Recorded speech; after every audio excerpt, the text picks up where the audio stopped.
ito na po yung update dito sa aking in-overlay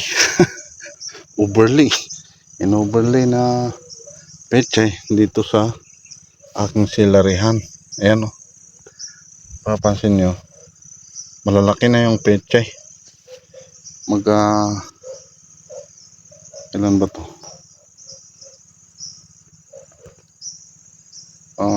Mag 8 day resulta ng ating pag-overlay o pag-i-intercrop ng pechay.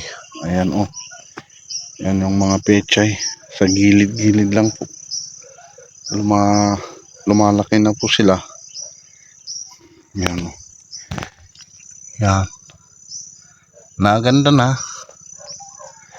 Ilang araw lang yan, ilang patabaan po yan ay ayos na. Yan. Hanggang dun sa taas. Yan po yung nasa gilid. Oh. Yun. Ayun. Biglang laki. Biglang laki na po sila. Yan oh. Mapapansin nyo sa ating video. Yan po yung sa gilid.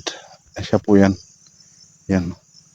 Yung mga namatayan ng celery, nilagyan po natin siya ng pechay singkang. Ito, nakikipaghabulan na po yung mga damo.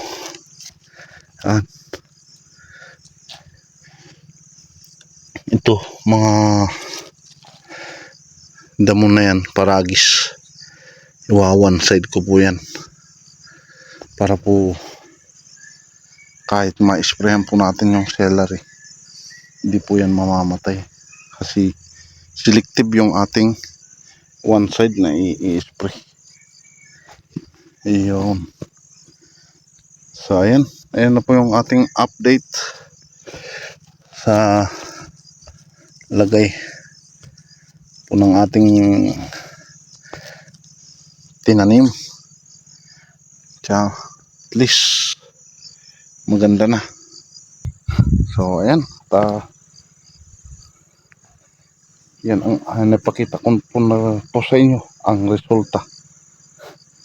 Update po din po natin ito pag malalaki na. Ayan o, grabe, ganda na nga. Ganun pa lang discount.